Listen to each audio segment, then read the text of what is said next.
Yes, he's dead.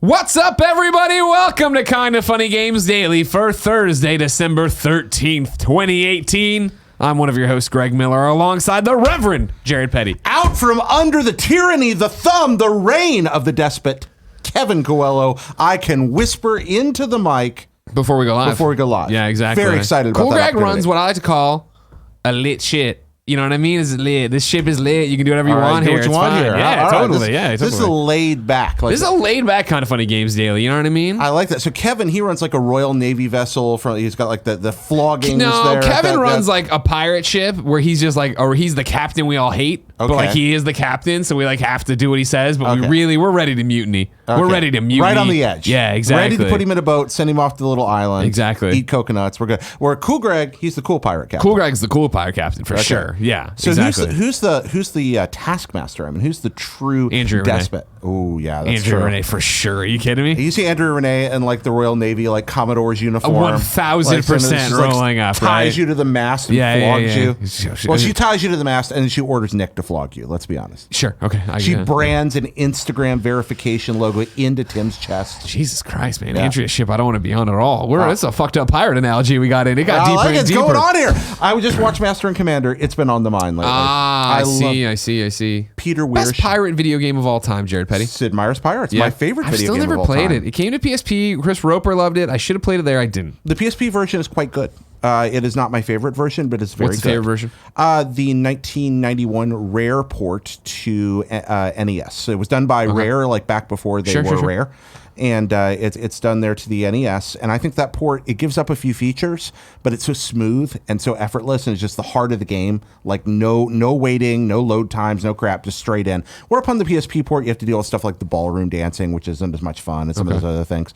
And that's my favorite version. Okay. Yeah. But I do recommend it. I think that would be a Greg Miller game. Yeah? Yeah, I think so. It's a great single-player immersive experience. It is the ultimate sandbox. Even today, my friend. Even today? No one has ever done sandbox gaming in its purest quite as well. It is just make your own fun in the game. It's a lot like Minecraft in that. Except people are constantly trying to kill you. Fair. Yeah. If you didn't know, ladies and gentlemen, this is Kinda Funny Games Daily. Each and every weekday on a variety of platforms, we run you through the nerdy video game news you need to know about. If you like that, be part of the show, kindafunny.com/KFGD with your questions, comments, concerns, bad PSN names for a little while longer, and everything else under the video game sun. Then tune in to twitch.tv/kindafunnygames to watch us record it live. If you're watching us record it live, you have a special job to do. Go to kindafunny.com/you're wrong and tell us what we screw up as we screw it up, so we can set the record straight for everybody watching later on youtube.com/kindafunnygames and listening on podcast services around the globe. Housekeeping for you. The Kinda Funny Games Showcase was Saturday. It is amazing. 69 games, all sorts of trailers, and a lot of hard work from us. It would mean a lot to us if you went to kindafunny.com/showcase, watched it, to see the whole thing. I know you've seen the trailers broken out, but go do that. It'll be fun. And then I might as well tell you about the holiday schedule. The holidays are upon us. We are here next week doing all the shows as usual. Then starting on December 24th, we are off and come back on January 4th. That's right, Friday. We're coming back for January 4th to do the Kinda Funny Day anniversary stream, our annual stream where we change everything, blow everything up, and go crazy. You're going to not want to miss this one. A lot of cool stuff is coming. Will there be a person on fire running through the background at any point? No, we will not have enough room for that. Okay. But you never count it out. Kevin will probably be back from food poisoning by then, and we will see. Okay, that could happen. It could happen.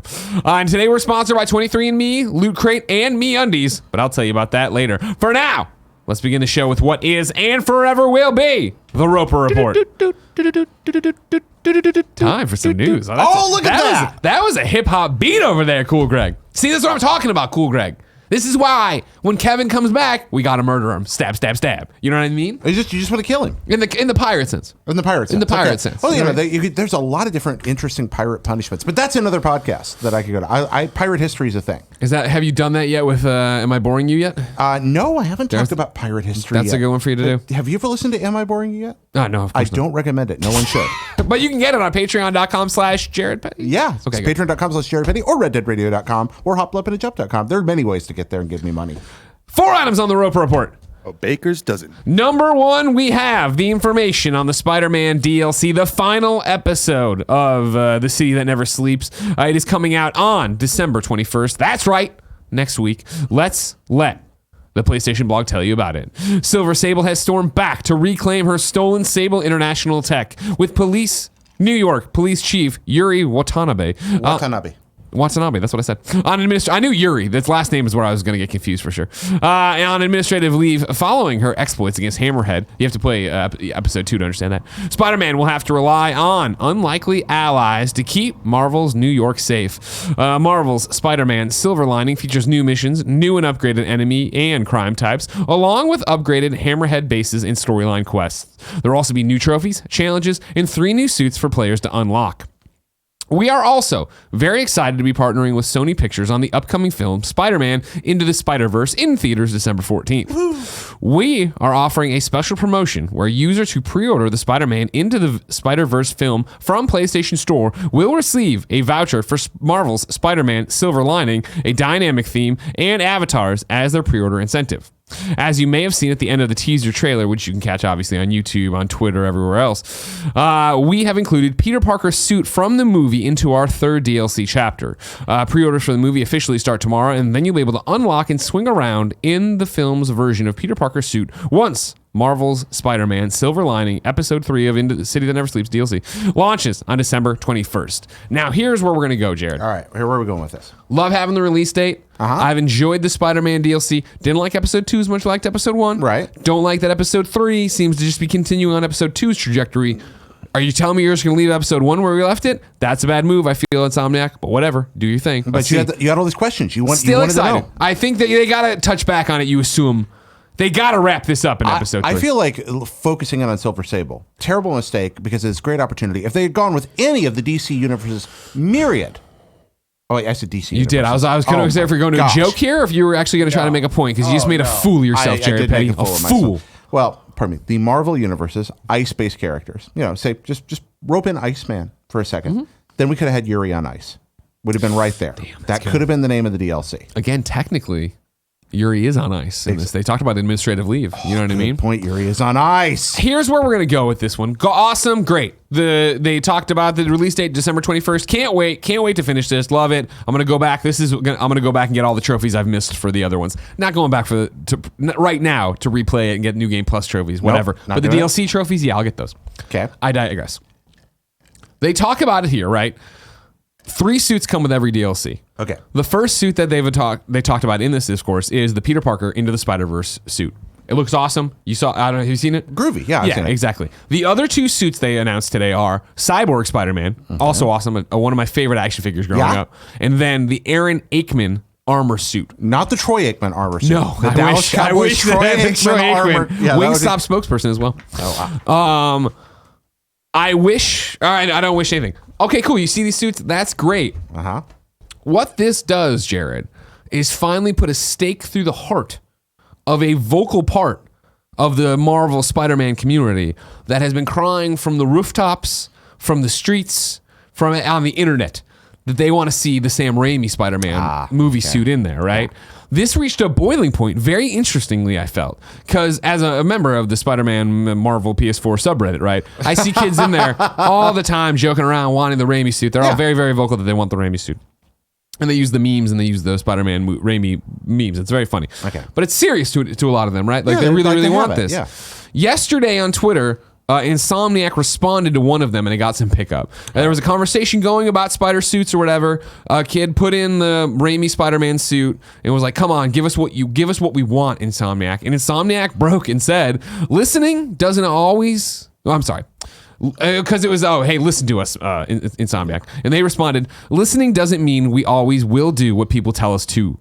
We hear you. Hearing doesn't mean we always act or follow." Okay. As of me screen capping this for this report, 460 retweets, 2,861 likes. And I saw a lot of other developers quote tweeting this. Rami Ismail, of course, our friend from Nuclear Throne developer What's Rami's company? Why can't I grab forgot it? to. Yeah, God, it's okay. no, hold on. No, I didn't even know the Marvel and the DC universe earlier. Okay. Yeah, that's true. I was about to have Captain Beer. Cold fighting Spider-Man there for a You're second. a monster. I know, it's terrible. Really you don't want to be me. there. But Rami basically put out a tweet, and a bunch of other people too, of just like, even if people don't ever say this is how they feel. You know what I mean? Developers. Yeah, right. And this being the very thing that they, again, listening doesn't mean we always will do what people tell us to. We hear you. Hearing doesn't mean we always will act or follow. But it was an interesting endpoint to this conversation. And again, on the subreddit then, they were using the funny gifs, the Spider-Man 3 gif of the landlord being like, he's a good boy. He must be going through something or whatever. Like, you know what I mean? However, that led to Spider Sam writing in to kindafunny.com/KFGD and saying, we need to give Insomniac some love today. Greg, Insomniac Games put out an amazing Spider-Man game this year. So far, the DLCs have been good and the new suits that have been added have been great, but I'm getting increasingly upset by the community's attacks on Insomniac for not adding the Rami suit to from the movies. I don't think it was ever going to happen due to the Marvel/Sony issues, and Insomniac never suggested it would, but still, there are some angry people out there immediately hammering Insomniac for not adding it in. I just wanted to write in to ask you to remind Insomniac that they made a fantastic game. Something more than we could have hoped for. They have supported the game, added new modes, DLCs, and difficulties. It has been a top-tier showing. I personally love the range of suits we have been provided, and I had hoped that the Into the Spider-Verse suit would be included to tie in with the new movie. There are many of us out here who love everything Insomniac has done, and today I think they need to be told loud and clear that not everyone bemoans the lack of the Rami suit, and their accomplishment is not soured. They should all be proud. Well said, Spider Sam. Indeed. So I think that one of the reasons this tweet got the pickup it did is that it's a shared sentiment. People do become frustrated that, good Lord, we made something wonderful. Please leave us alone. Yeah. You know, we cannot magically make Sam Raimi's suit available to you. The legal issues behind it are extraordinary. And even if we did attempt it, it may not have been possible. And I want to let you go. But of course, for this argument, of course, remember why they wouldn't want this included. They are very much promoting the MCU, which is why you got your Homecoming suits and your Avengers suit in there, and then now into the Spider-Verse. They're not trying to promote these old movies that have no tie-ins to anything else, in the same way they're not promoting the Andrew Garfield ones. Also, they may just be very much against the whole song that's like, a hero can save us. First off, don't talk shit on Chad Kroger, okay. All right? I'm totally doing that. The other little bit to think about, though, is that keyword listening. I think that Insomniac may here be a casualty of the broader video game publisher and marketing space. And what I mean by that is it's become very trendy in the last few years for companies in the social media space, particularly in our community in gaming, to tell you we're listening. Yeah. It has grown hand in hand with the development of live service games. You know, you have a problem with a game like Destiny, for example. Somebody might say, "We're listening," or if you have a problem, we're listening. We're listening to your feedback. Tell us what you're thinking.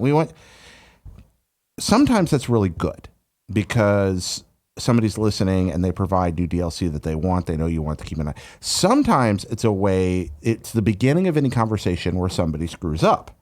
Think of Fallout 76. Sure. You know, you may have somebody going, "We're listening." Well, great, you're listening, but everybody's mad. I think that word has become loaded in this space, in this Reddit sphere right now.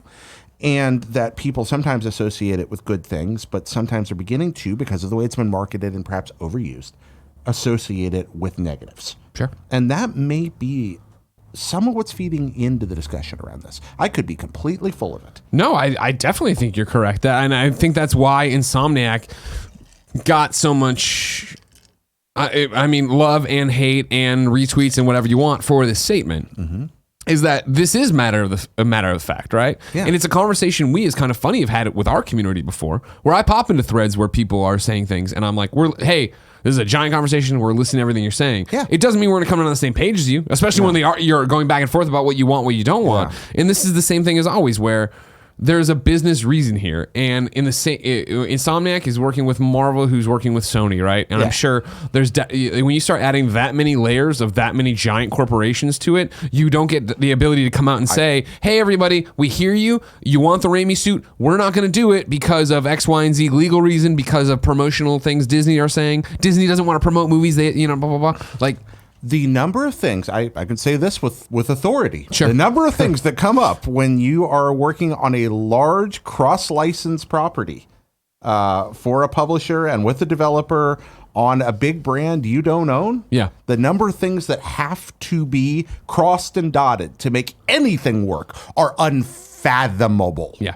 I have been So right much smack in the minutia. middle of that before. Oh, yeah. And it's a lot of work to get anything done. Yeah, exactly. I think that's what it is here. And like Insomniac's doing what they can for how they're allowed to communicate, how they can and not, what they are allowed to say in any way, shape, or form. I mean, Insomniac wants to give you what you want. How Insomniac could model a Sam Raimi Spider-Man suit in a matter of weeks, perhaps days, depending on their staffing abilities, and put it in their game if they had the legal right to do it. And they would probably love to do that to make you happy. Yeah. I seriously doubt it's Insomniac that's keeping that from you. 100%. Yeah. So leave them alone. Well, actually, I'd go the opposite. Spider-Sam makes a great point. We always talk about there being a vocal minority that makes everything seem worse than it is. Yeah. This is one of those occasions. Silent majority, get off your duffs. Tweet at Insomniac. Tweet at Brian. Tweet at James. Tell them you loved the game. You love the suits. You're proud of the DLC. You want to finish it. If that's how you feel. If you don't be rude. But you know what I mean. But like that is the thing of like, and keep in mind too, like. And this is a shitty thing to say, but put yourself in their shoes, right? Of like, they put out this amazing game. They've been delivering on DLC and not delaying DLC. They're hitting the dates they said they were going to hit. And with all due respect, they just lost like all the Game Awards, right? Like they didn't, and that's the thing of, I think that we talked about it on the Games Cast predictions, right? Of like, we looked at the awards and you're like, oh fuck, Spider-Man's going to be this year's Horizon. Of like, it's a great game that we all fucking love and is universally praised, and I expect it to be beat out in just about everybody's Game of the Year awards on certain things. Oh no, I mean this is one of the situations we're having a year with like 5 games that have a legitimate claim to the throne for a Game of the Year, and 4 of those games are not going to get it. Yeah, exactly, and that's rough. And some will be split between outlets, but they're probably, I mean. In 2016, Celeste would have been Game of the Year. Sure. It just would have. In 2018, it's never going to have that shot. Now it's going to be the race between God of War and Red Dead. Yeah. And we'll see what on that's out. And I understand. I am in the middle of some of those arguments right now. And what do you do? Yeah. So, it's the season of giving. It's the holidays. We're all feeling the warm and fuzzies. For sure. Go tell all the video game developers and people that made the games you love that you loved their games. That said, Waluigi blows and he doesn't belong in Smash Brothers. Hot damn. That's a hot take, everybody. Look out, Jared Petty. Number 2, Metro has had its release date pushed up a week. Deep Silver and 4A Games are proud to announce that after 5 years of development, Metro Exodus has gone gold and will release a week earlier than scheduled. The highly anticipated third entry in the critically acclaimed Metro saga launches on February 15th, 2019 on Xbox One, the all-in-one games and entertainment system from Microsoft, the PlayStation 4 computer entertainment system, and Windows PC. Quote, our fans have been waiting patiently for Metro Exodus ever since we announced the title at E3 2017, said Clemens Kondratitz, CEO at Deep Silver. We had previously delayed the release date to ensure 4A Games had the time to deliver their ambitious vision for the game, but now we're delighted to confirm that Metro Exodus has gone gold, and we are able to bring the release date forward to February 15th, 2019. Greg Miller, did you see Dan Stapleton's tweet this morning? No, I did not. Topic. No. I left my phone at my desk, but it's worth opening on this if you don't mind. Sure. While you're doing that. So yay, Metro Exodus. Yeah. That's really cool. Kind of it's a little surprised to see it moved up that week, particularly in regard to the content of Dan's tweet. Have you got it up here? I'm getting there. Yeah, sorry about that. No, it's fine. I should have put this in the doc. Which one? Yeah, okay. Yeah. So Dan Stapleton tweets this February 15th thing. February 15th, 2019 is now officially Nutso Bonkers Crazy Town game release day. Far Cry New Dawn, Metro Exodus, Crackdown 3, Jump Force, Dead or Alive 6. And Anthem says it's coming out on the 22nd, but all of EA's press release dates are lies now, so it'll probably be out then too. Well, that was the thing, right? Is that it started to build to February 22nd. Right. Was the end all be all. Here comes everything. Right. And then people started trying to evacuate that date, but now they're still just on top of each other. Now they're all on the same day. They're just on top of each other. Yeah. I how does this? It's such beautiful sloppy chaos. Yeah. Now, Metro's not really my thing. Are you a Metro guy? No, I never played the other ones. And at E3 for Judges Week, I played this one, and it was not a good showing for them. We've talked about it. It wasn't that entertaining, and there was a lot of bugs. Okay. So that was pre E3. So I'm sure the game's come really far. I know how pretty it is and everything. So we'll see it. But in the beginning, or in general, I've never really been a Metro guy. So. It's a series I kind of admire from afar. Sure, that's understandable. Yeah, as somebody that likes Fallout and things like that. I'm like, oh yeah, this is pretty cool. But I do think that 15th date. I have a secret hope, Greg, in my heart. I think I've expressed this a little, but deep within me is a growing conviction that Crackdown 3 is actually going to be good. Oh, yeah? Yeah. Oh, wow. I'm going to lay out that prediction now. Crackdown 3, actually going to be a good game. So are you excited for it? I am, and I have no logical reason to believe this. But within my heart, that belief is growing. And yes, I am looking, because Crackdown 1, this makes Crackdown two of 1 you now. is one of probably my Xbox 360 generation game, favorite. Sure. I love Crackdown so very much. Do you love Crackdown 2? Not really. Exactly. No, I didn't. Yeah, when we were doing the XO18 event with What's Good Games, and the Crackdown popped up, and Christine Steimer flipped out. We're all like, you're still into Crackdown? She's like, yeah, fuck you guys. Like, okay, sorry. Yeah, no, go. We'd be excited for it. No, I hope it works out. It's got Terry Crews. It's got Terry Crews? Yeah. I mean, what could go wrong? Nothing. You know what I mean? Yeah. So nothing Terry Crews has ever been involved in has ever gone wrong. Is it ever going to go, when's it slow down again, Jared? And I don't even mean slow down in terms of there aren't games coming out. There's always going to be games coming out. That's where we are now. But I feel like last year was the year where I was like, holy shit, this might be the best year of video games ever. Mm-hmm. Then this year, you're like, holy shit, this is another amazing year of video games. Well, next year, you look down the pipe, you're like, man, there could be a lot, depending on who shows up on release dates. I think we're going to have less of a generational hiccup this generation. Because that's usually where it all gets thrown off, right? You switch to new consoles, so you have a couple years of ramping up to get what you can get out of that console. But now they're all just PCs. Yeah, exactly. So at that point, I think we're going to have less of that than we usually did. I think an economic recession here in the States could really affect it. Okay. Or an economic recession in Eastern Europe, if that were to happen. What about the 10 cent a lot of the stuff business? Is made. Yeah. 10 cent? What about when they go under? And if 10 cent goes under, then all of gaming just falls apart anyway. Yeah. I think we're in a really good spot right now, but I do think that nobody ever sees the collapses coming when they happen. And there could be a period of when there's less investment money out there, fewer games get made. And I think an economic recession may be the next time we see a downturn on this. Or when the other is when it gets so successful that people get super duper uber stars in the eyes, greedy, and we see the return of loot boxes, the return of how do we insert mobile elements into our games. If that rears its ugly head again, we could see some big misfires. Okay. What about you? I don't know. Next year is the first, and this stick with me, and I don't have the list of release dates in front of me, but I think comparatively, next year right now feels like, okay, cool. For me, Greg Miller, it feels like there's not as many games I'm like, holy shit, I can't wait to play. There's a lot of great stuff coming next year, right? Like, obviously, I mean, it's right now we're in such a weird spot because I'm only focused in spring of Division 2. Resident Evil, right? But like Anthem, I'm not sure if it speaks to me yet. I need to play that. We talk about like Metro, okay. Crackdown, okay. Like I'm gonna try these games and see if I like them or whatever. But it's not like I feel like these past couple years have been where it's like shit. And then it's Sony, who the hell knows what's happening with their stuff exclusive wise.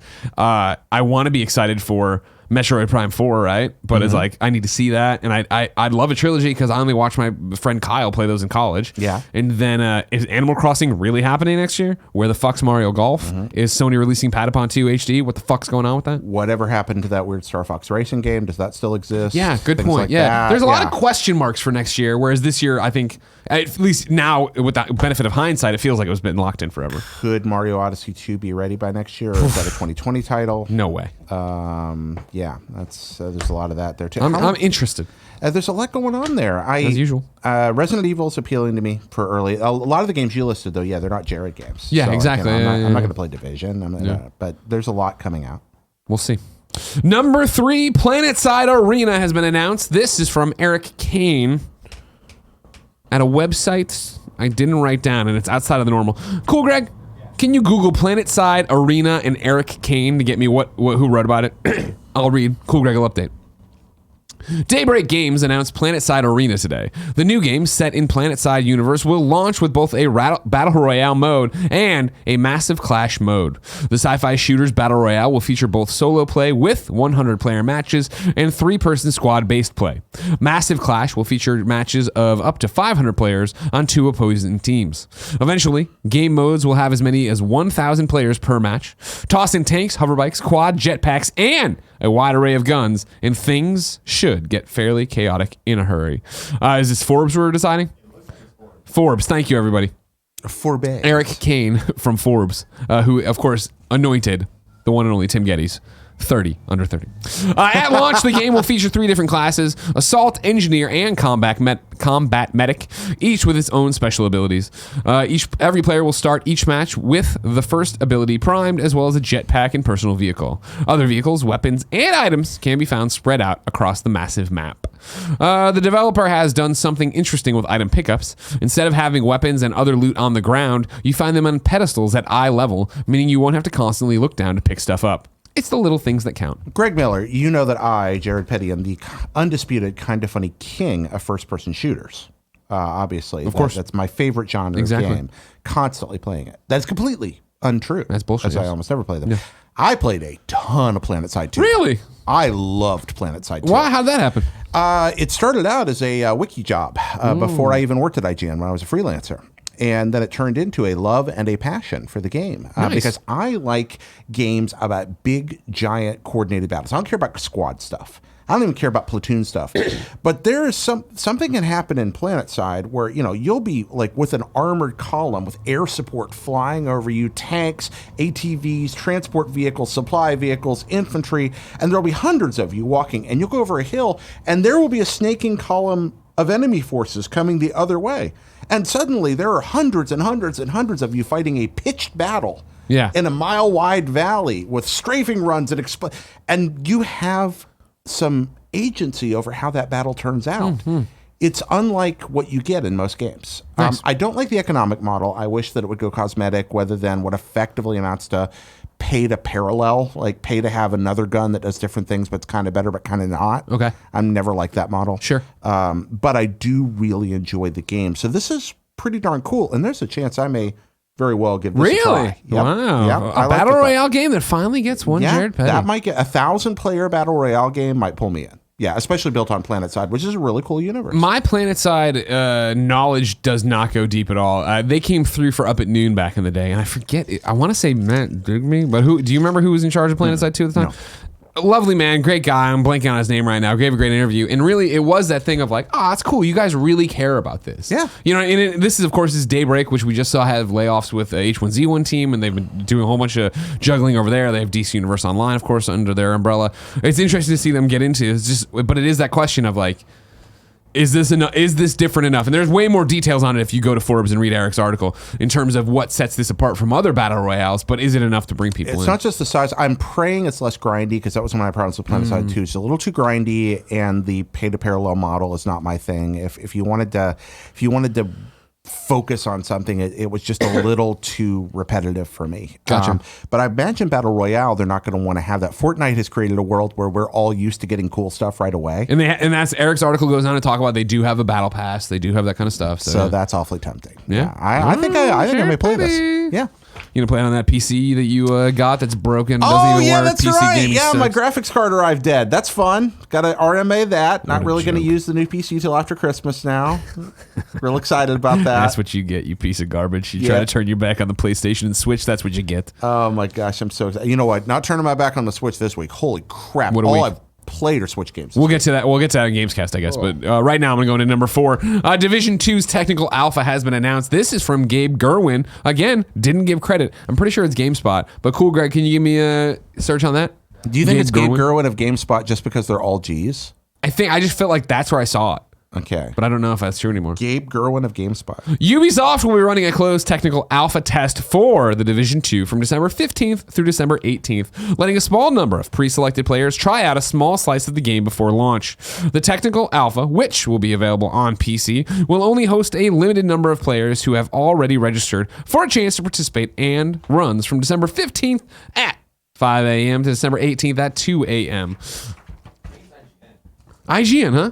There you go. No. All right. Sorry, Gabe. Gabe works at IGN. Imagine Games Network? Never heard of them. You got fired from there. Yeah, I got fired from there. So did you. If you've been selected, you can begin preloading the technical alpha on December 13th. In addition, those participating must sign a non-disclosure agreement, so don't expect to hear any impressions just quite yet.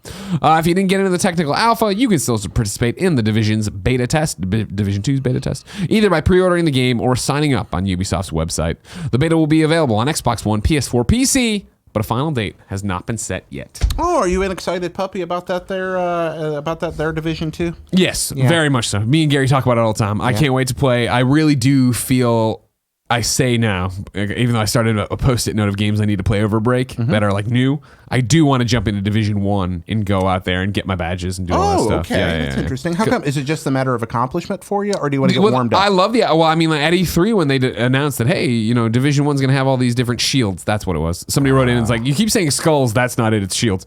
These shields that you'll be able to turn into Division 2 currency and do all these different things with. I was like, fuck, I'm all in. Kevin, we're all in. Yeah. And then we came back from E3 and we were into Fortnite and a million other games came out. I was like, oh, never did that at all. So it's more of I want to go through the Division one last time and get ready and get warmed up because I'm all in on Division 2. Greg, whose cuisine reigns supreme when it comes down to you? When you're looking at, all right, so on one side you got the Fortnite type shooter where everything's just right there, and yes, you have the battle pass, and you can get pretty, but effectively all the mechanical stuff's just right there. Not particularly grindy. It's the same thing over and over and over and over, and becomes kind of a skill-based experience. Versus the Division where things are opening up, you're grinding shields, you're getting currency, you're building, but you're squatting up and having that experience. Of those two schools of multiplayer gaming, because you weren't huge on multiplayer even a couple of years ago. Yeah, it's always a weird game like the Division or Fortnite that'll come along and grab me. So which of those two schools of multiplayer, cooperative, competitive game design I like them both. I like them both. I'm drawn to the Division because it's more traditional video game, right? Like even Destiny, right? Of oh my God, where did you get that? Oh, you went and did this, that, and then, okay, I'm going to go do that. And that was how the Division was with me and Fran when we jump on there. Like, oh my God, that's a cool stocking cap. Yeah, it was, available, blah, blah. Oh man, that's awesome. Like, I like it when a vendor resets and you get to wait and see what it is. I like applying a new paint job to a gun. I like the idea of like going through and making my person look like this, that, or the other. Well, you know how I'm full of crap. Like I'm going to make a video game and I'm going to write a book and I'm going to make 3 shows this week and then I'm going to go get a PhD or something, and then it's always like something like that. Yeah. On that PhD track, I think that if I was going to go for a PhD in like game studies, ludology, social impact, something like that, be a really fascinating thing to create a survey instrument that actually breaks down the American gamer space and figures out which of those two schools of shooter appeals to what percentage of the population and why. I'd love to see those two ideas. You're talking about, stick with me, the Division model, and we're just using these two games as examples, but the Division model of, I want to grind out to get this better piece of gear, so I'm on a very specific track for that. Yeah. Versus Fortnite's, either I'm going to buy the outfit or I'm going to just level up and get what I get from the battle pass. That's kind of where I'm okay, because I do feel like in Fortnite it is for me. Like I look ahead of my battle pass and I'm like, man, I'm not going to max out to rank 75, but I'm definitely going to get to 25 because I want that same. No, there's still some grind in Fortnite. Yeah, exactly. I don't mean to. I don't. But I think the grind in Fortnite is way more. It's an on-rail shooter. It's on rails. I know where I'm going, right? And I have to set the endpoint on what I want to do. Where on Division, Destiny, they're more about what am I going to get. That's a la carte, right? I get to pick. I get to pick where I'm going to go and what I'm going to get and how I'm going to make it work. And I do think there's probably like a doctoral dissertation in that. That's somewhere. Interesting. Yeah, I think that could be an and why, like trying to understand why people make those decisions. Sure. It's the same thing with I was tweeting the other day, joking about fighting games and about how I really do wish that I had the option in Smash just to to unlock people. Yeah. No, I understand unlocking characters in fighting games can be a lot of fun. I've done it many times. But when I realize that most of the people I know are just restarting their Switches over and over and over at a pause menus for an hour or two so they can unlock everybody. It's silly, right? You're kind of defeating the point. Yeah. I'm not doing that. I'm just playing straight through and unlocking people slowly, which is frustrating because I'm still like 10 characters from Rob, who I main. So I've got a while to get to even my character there. But a lot of people reply, that's why I love the game. I want to have that next thing to reach for. Sure. I wonder if it's I feel like there's that I agree and I get that. And I'm not like we talked about it before, but like I only want to play Smash with the team, you know what I mean, or with people in the room. So like I started grinding. I'm like, you know what? I just don't care. I just don't care. So if I ever get them, great. If I don't, I don't. But I do think that there's a happy medium there of cool. You can do this, or here's how you here's either a code you use to unlock them. Yeah. You know, if you want to do it like the WWE 2K way, I know you can go buy a whatever $10 pass. Yeah, to unlock I everything. wouldn't want that. That always it makes me mad. I feel like that's just a cash grab. But up, down, left, right, BA, start unlocking them all. Yeah. Especially when like you've bought the game and you're having a party. Yeah. You're having friends over and you're just like, man, this is fun. But it'd be even more fun if I were playing who I normally And that's name. the thing is like on night one, that's always fun. Yeah. To like, oh man, like cool, pop it in. We start unlocking everything as a group. When they grabbed my Switch yesterday, because I don't know why Tim didn't, they popped in. They were like, oh man, Greg doesn't even have them all unlocked. I was like, well, that sucks for you guys. Whatever, sorry. Exactly. I'm working on a thumbnail. I can't talk to you. And again, I think there's a skill there. But I don't want to take us too far off the rails there. But I do think there's an interesting study in the ways we view rewards. Because I grew up in an era of high score. Or finish the game. Yeah. Those were that was the achievement. The achievement was get to the end of the game or get the better score. Now the nature of achievement has changed to get better gear. It's become more powerful is part of the achievement in a more pronounced way than it was in the arcade era. And I think there's a lot to be said for the psychology between those two schools of thought. Jared? Yes, sir. I'm interested in this dissertation. I don't know why today I'm off so bad. I feel like I'm screwing everything up. No, Greg Miller, you are on fire. You are on fleek, my friend. Please. On fleek. I got an oh shit out of cool, Greg. Good job. Right. But that dissertation's still so far away, Jared. If I wanted to know something more current, like what came to the mom and grab shops, where would I go? I'd go to the official list of upcoming software across each and every platform as listed by the Kind of Funny Games Daily Show hosts each and every weekday. That's right, my friend. Moon's Day, Tears Day, Woden's Day, Thor's Day, Odin's Day, Frigga's Day. All 5 of those days we get. Ladies and gentlemen, it is a Nintendo eShop Thursday, so I'm going to read to you everything that's not out on the Nintendo eShop, and then we'll go into the rest of it, right? So let's start out today. Trainer battles are now officially in Pokemon Go. To get it, you have to be level 10 or above. Roller Coaster Tycoon Joyride is available exclusively on PlayStation 4.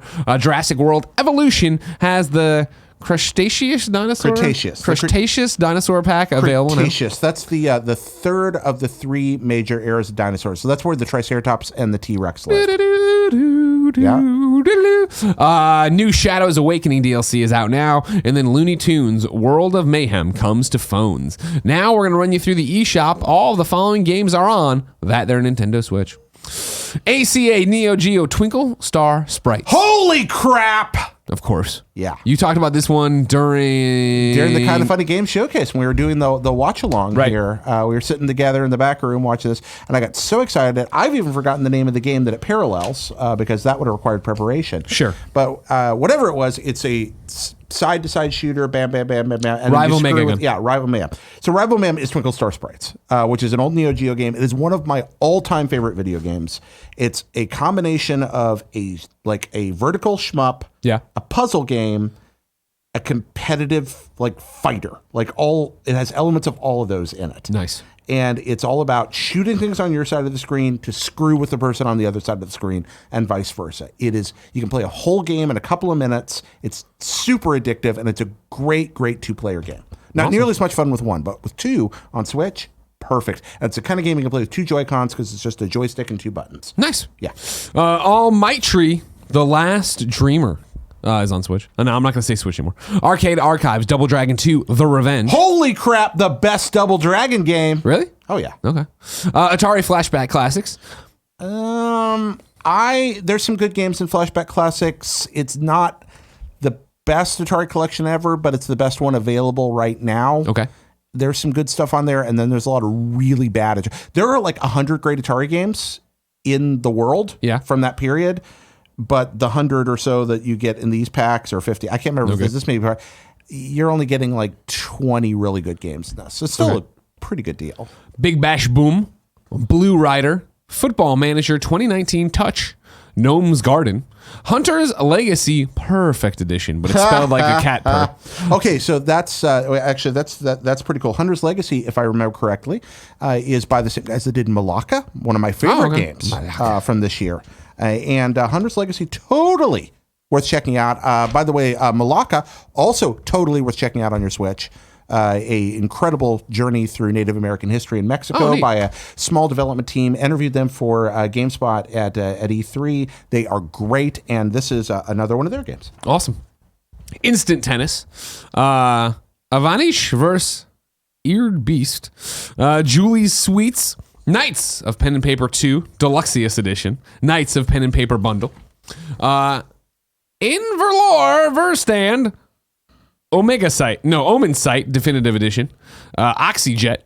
That one's not out today. Roller Coaster Tycoon Adventures. Sega Ages Phantasy Star. Greg, what is going on today? It's your day, dude. What is happening? Any Nintendo day is Jared Petty Day. Yeah, so this is the seminal classic RPG, but so you're going to look at it and think old RPG. Yes, it is old RPG, but it has been completely reworked by M2, the finest emulation house in all of Japan.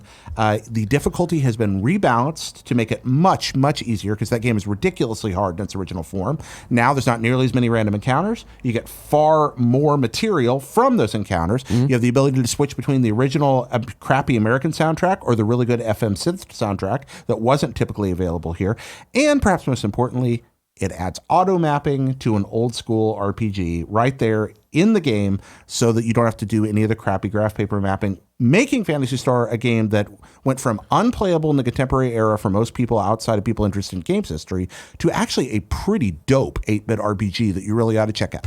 All right. Yeah. Up next, Solar Flux and then Starman. That's exciting, my friend. Starman? No, I'm just really worked out about this. I'm thinking about this, and then like the SNK drop was. Did you see that the SNK? Yeah, they added drop? A bunch of games. To they SNK, added 11 free games now, and this is weird. 9 of them show up when you start the game. 2 of them are buried in the eShop store. You have to go to the games page in the eShop store. Then you have to manually download them from inside the SNK 40th page. This is a public service announcement. But 2 of them, including one of the best games in the new drop, are in there. They're completely free, but you got to go get them. Huh. And you should, because if you bought this pack, it almost doubles the size of the available games. New dates that weren't on this list, but from kindafunny.com/you're wrong. Sneedu says you forgot to mention that Night Trap was released today on the Vita. Also, the Atari Classics Collection is coming to Vita tomorrow, so that's a new date for you. Oh. And then Lord of Pones says Rain World is out on Switch today as well. Rain World's out on Switch? According to him, not according to Nintendo. I don't know who you can believe. Did you play Rain World? No, I don't. This is the one that came to PlayStation 4 and yeah, where you're the slug. You're the little sluggy guy. Oh no, I've seen a different one. No, I didn't play it's on PlayStation. That's a good one. Yeah, it's really hard, like savagely hard. No, I'm good then. But it's really unique and beautiful. I don't want to be no hard slug. Yeah. New dates for you: The Aquatic Adventures of the Last Human comes to Switch on Christmas. Miasma Caves, the pacifist roguelike from developer Windy Games, is coming to early access on PC January 23rd, 2019. I like how you squeak when you don't know how to pronounce something. I just run through it as hard as I can, right? Miasma. Speaking of... You're like, Gelfkin. Gelfkin. Nier Automata is Yorha number 2 Type B makes her grand entrance to Soul Calibur 6 on December 18th. Can you say that one in your squeaky voice? Yorha! Double Cross hits Switch and PC on January 10th. Video games are stupid. Now it's time for reader mail, but first I'll tell you about our sponsors. I'll start with 23andMe. Now through December 25th, the 23andMe DNA kits are on sale. 23andMe helps you understand what your DNA can tell you about your family's story. It's named for the 23 pairs of chromosomes that make up your DNA. 23andMe Health and Ancestry Service include 90 plus personalized genetic reports that offer DNA insight into what makes you unique. I used it, Jared. I know this. I have the potential for the muscles of an elite athlete, it says. You do? Yeah. Really? Well, you're all quite tall. Exactly. You're very pretty. Exactly. I like that. I could be chiseled if I wanted to work out. Are you chiseled? No, I could be. Could be. Okay. They also say that I'm more prone to be overweight if I eat the saturated fats, which there you go. Oh, you got to watch out for the saturated fats. That's what happened. Yeah, you know what I mean? Unless you're on keto, then they're kind of your friends. I'm not going to worry about that. It's easy to do, of course, 23andMe. Simply spit into the tube provided in your 23andMe kit, register your sample to your personal 23andMe account, and in a few weeks, you receive your personalized online reports. It's awesome, it's easy, and it keeps getting updated as more people use it. I know, and now Jen wants to do it. Gia did it for her family for a Christmas gift. It makes sense. Now, through December December 25th, you can get 30% off the 23andMe kit. Order your DNA kit at 23andme.com/games. That's the number 23andme.com/games. Again, that's 23andme.com/games. Oh, that deoxyribonucleic acid. It's dino DNA. Up next, Loot Crate. Have you heard of Loot Gaming? A monthly subscription box delivered direct to your door with exclusive pop culture collectibles, apparel, and gear. Loot Gaming curates and designs everything themselves, so you can't find these items anywhere else, just like my Metal Gear Solid pint glass. But I'm very excited I got to steal back from Nick. They sent me my Shield shirt. I haven't worn it today. I didn't realize we were sponsored by them this week. Son of a bee, you know what I'm saying? This month's theme, you might ask? Well, I'll tell you. It's Earth is Secure. It's time to fight off world. I screwed that up. It's off-world. That's the thing. Take on alien invaders with gear from Halo, Gears of War, Mass Effect, and Galaga.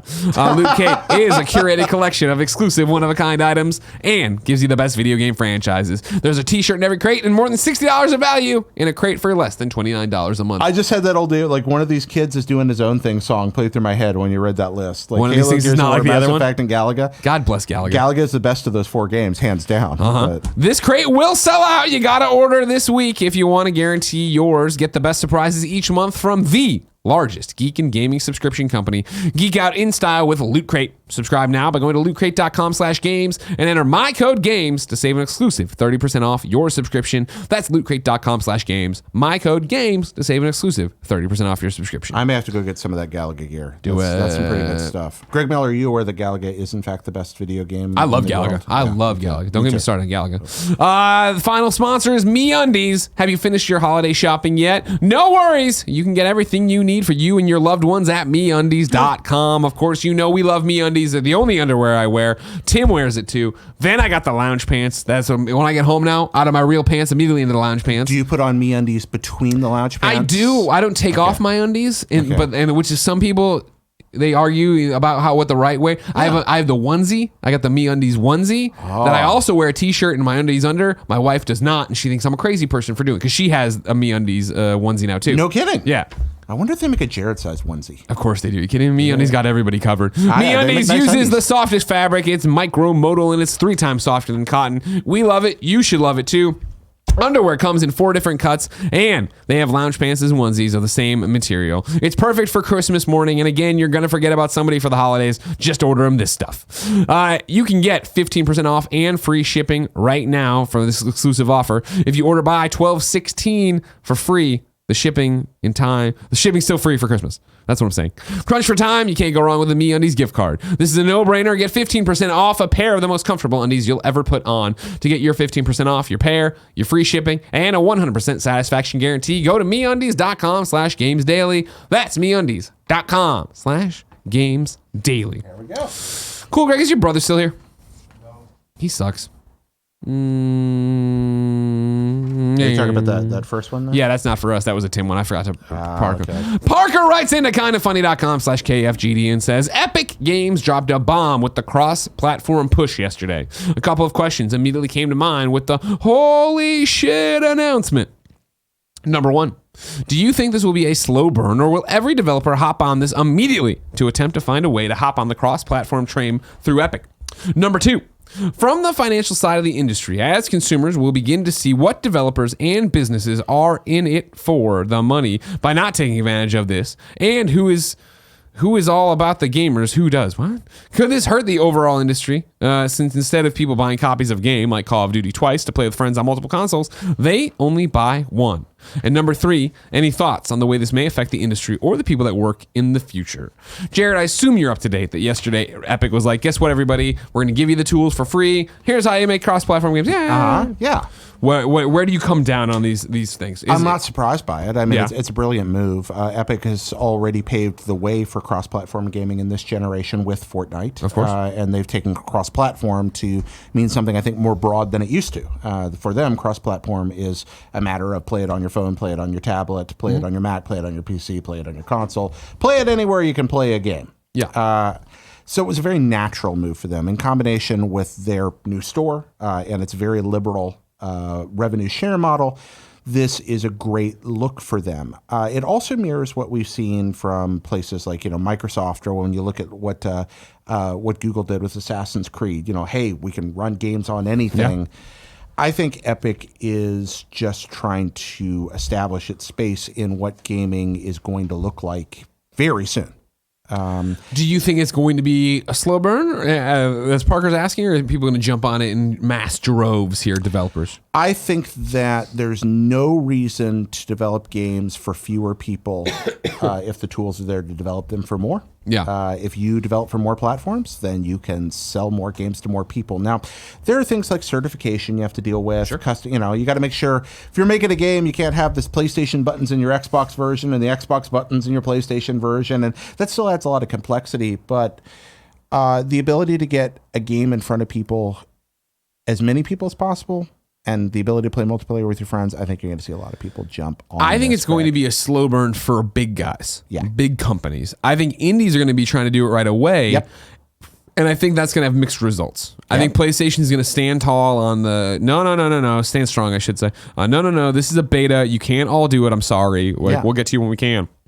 With no real end in sight. Yeah. But it would need that you're going to then need another gigantic game to be like, okay, no, we want to do this too. Mm-hmm. Which you assume is going to be Rocket League, which you assume is this is even before the Epic thing, right? Yeah. Of trying to get in that PlayStation beta. A Rocket League, Minecraft still can't play, Xbox to PlayStation or anything like that. Mm-hmm. I feel like those, but then it's going to need to be another indie that does this, and then an indie that's big enough, or a Ubisoft that is like, you know what, fuck it, we do want this, and we're using the tool, and we're going to make it work. I think the first place we might see it really blow up is an indie breakout hit that transcends the indie space. It's been Fortnite was hardly, Epic's not a little indie company or anything by a long stretch of the imagination, what with the Tencent money in the background and Gears. But Fortnite still has a kind of a plucky vibe to it in what you get with Battle Royale. I wonder if somebody's going to create a addictive, affordable, or free indie breakout hit that uses this that's available on a lot of platforms, and that might be the first place we see market penetration. Yeah. I talk about this game a lot because I feel like we almost forgot how important it was, but the launch of the original Xbox 360 was pretty much buoyed by Geometry Wars. Yeah. It was the only thing to do with that thing. Yeah. And if somebody could create something like that was cross-platform right around the launch of next generation. That's a great point. That everybody, but instead of being focused on single player, it's focused on playing with your friends and leaderboards. Because Geo Wars had that leaderboard element, but if you had just a little multiplayer, that would be the kind of place an Epic game could thrive. And that's a great point. That's a great point of something that's simple and that won't, and I'm not somebody who's playing Fortnite right now, I'm not really drawn to play Fortnite on my phone because it is a different experience in terms of touch controls and this, that, and the other. Yeah. But if it was that, it's literally the what I'm playing on the game is the way not saying it's different. It is the way you'd play it on the screen. If Geometry Wars is as simple as, that's really you created something that's optimized to work on everything and work on everything in a comparable way that's instantly comprehensible, extremely affordable, maybe free with cosmetic add-ons, or I think you're going to do better with free with cosmetic add-ons if you want to succeed in the mobile space. Yeah. You're doing better with 99 cents or $4.99 if you do it in the console space. But whatever you do, I think that game probably is, somebody's probably scrambling to make that game right now.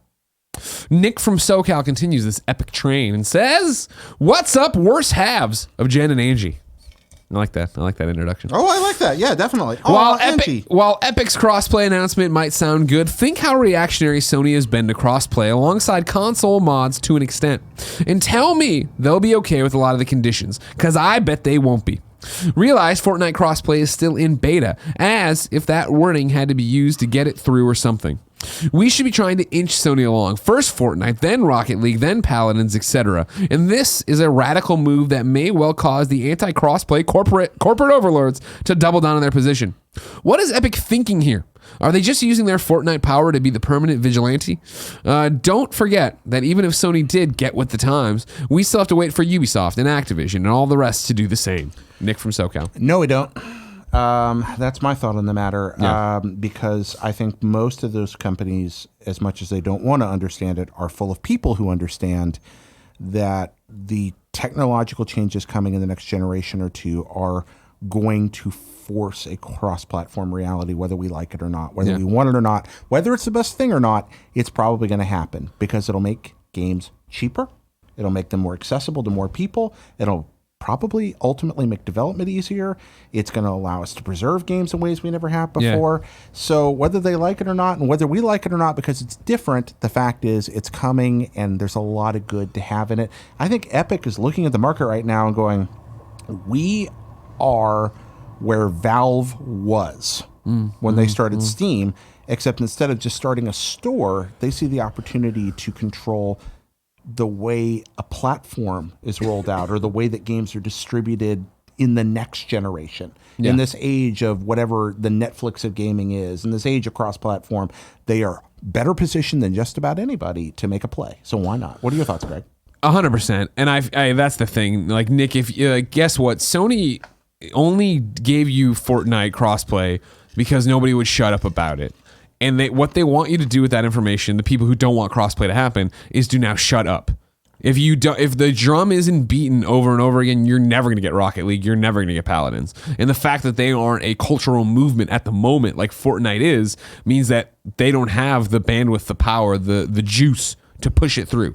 Sony would love nothing more, and this is the people at Sony who don't want crossplay, would want nothing more than, cool, we gave them Fortnite, they've all shut up, we don't need to worry, let's not worry about it. So yeah, it is Epic acting as the vigilante, or at least acting as, hey, we're the voice of a whole bunch of people who do want this, and we're not going to let up on it. Yeah. And so we're going to give the tools to everybody because, again, if it's just Rocket League, it's just Paladins, it's just some other game that has a dedicated audience, but Warframe, a dedicated audience, but small and isn't the entire mainstream, no change happens, right? This is like unionization, right? You can break one twig very easily. You put all the twigs together, which are all these different indie games, which are let's say, hypothetically, in 2 years' time, every multiplayer games coming out is 45% of them are using this and are trying to do crossplay, and you're crossplaying everywhere, and Sony actually sees an impact on it. That's how you enact change. It is giving the tools to everyone and having them go do it. Sony's a very proud company, and they're not nearly as quirky or weird as Nintendo in terms of the way they approach the market. And Nintendo has a weird view of the market that generally works for them more often than not. Yeah. Sony's a much more traditional, kind of hierarchical looking company that's like, hey, you will do this, and that's that. But you walk into a meeting in Sony with paperwork that says, I can prove to you that you will make more money, significantly more money, if The Last of Us 3 is cross-platform, and all you have to do is tick off the hardware division, and there's going to be a discussion. That's crazy talk. I can't say how that'll crazy go. Crazy talk right there. That's but crazy. I say that, but I mean, 5 years from now, if there are 3 Netflix stores of gaming out there that don't care what hardware you're playing on, and you walk into a meeting and say, we could make Block-a-Butt, or we could make 3 times as much going with one of these, and all we have to do is shut down our fairly expensive game hardware division, there will be a discussion. And then there will be pros and cons in that meeting raised. Getting closer to the streaming future, Jared. And I'm not saying it's inevitable, but I think it's likely. Jared, it's time to squad up. This is where one of you writes into kindoffunny.com/KFGD. Give me your name, username, platform of choice, and why you need help. I read it here. The best friends come and find you, and everybody plays games together. Today, LuffyS needs help on Switch. The Switch friend code is SW-1813-9945-8878. It'll be in the YouTube description. Have fun. Hey, KFGD hosts. Since I just got the Nintendo Online for Smash, I went back to Splatoon 2, and this game is just so much fun. Is there some kind of funny best friends looking to play some Splatoon 2 and or Smash? Add me on Switch. My friend code is what Greg just read. Thanks for everything you do. LuffyS. LuffyS. Jared? Yes, sir. We asked people watching live on twitch.tv/kindoffunnygames to go to kindoffunny.com/you're wrong and tell us what we screw up as we screw it up, so we can set the record straight for everybody watching later on youtube.com/kindoffunnygames and listening on podcast services around the globe. Lord of Pwn is the one who called out that Rain World's out on Switch today. Followed up with Rain World on Switch includes an easy mode, according to Kotaku. So we were saying how hard it was. Weird. There you go. Wow. Nas has a good one here. Not sure if I heard it in the new games list, but Grizz is out today for Switch, PC, and Mac. You're right. That was on the list originally and must have gotten deleted when I put in the Nintendo stuff. It is out, and I will be talking about it on Gamescast as I've been playing it. That's the Grizzly Bear simulator, right? Exactly. Okay. He doesn't have the game is made by a small studio in Barcelona, Spain, has gorgeous art, haunting music. FYI, the direct translation for Grizz is gray in Spanish. Oh, I don't know what the pronunciation would be. Every time I hear Grizz, I think of the terrible, like street to streaming movie, Into the Grizzly Maze. Oh, wow, okay. Which is I think of Holiday Road because I think of Griswold, Clark Oh, W. there you Griswold. go. All right. And I'll be talking about it in Gamescast. You can watch us record that. Patreon.com/kindoffunnygames for $1 in this afternoon. Nathan C. from Oregon says a correction from the Kind of Funny Games showcase. For people who are looking for the game, Virgo vs. the Zodiac was listed as available now on Xbox One and PC, but the developer has confirmed it's only live on Steam wishlist. It will be coming to Steam on August 10th, 2019, shortly after to Xbox One. Greg, you just destroyed a developer.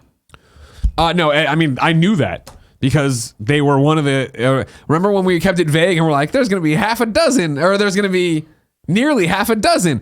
They were one of the ones that were like, oh no, we changed our mind. We can't release. And so that was supposed to have been corrected, but good call. It should have been. It's not available now. You destroyed a developer. Well, you know what? I'm happy to close another one. All right? All right. Closed a whole bunch of developers in my time, and I got another one. Put another tally mark on my own. If you didn't know, ladies and gentlemen, this has been Kind of Funny Games Daily. Each and every weekday on a variety of platforms, we run you through the nerdy video game news you need to know about. If you like that, be part of the show. kindoffunny.com/KFGD. Watch it live. Twitch.tv/kindoffunnygames. Watch it later. YouTube.com/kindoffunnygames, or listen on podcast services around the globe. If you like what we do, please head over to Patreon.com/kindoffunnygames. Kick us a couple bucks. Keep the mics on. Remember, Gamescast recording live this afternoon. You can get it tomorrow on Patreon.com/kindoffunnygames. You can wait, get it on YouTube.com/kindoffunnygames, podcast services around the globe on Monday. But why would you? Why wait? Don't you want to hear me talk about Grizz? Guacamelee 2? There's Fortnite Season 7? So much Switch talk. So much Switch talk. We're going behind the scenes on the showcase too, talking about everything there. So it's going to be a good day. We just might all take our clothes off. Yeah, that's possible. Could happen. Until next time, ladies and gentlemen, it's been our pleasure to serve you. Long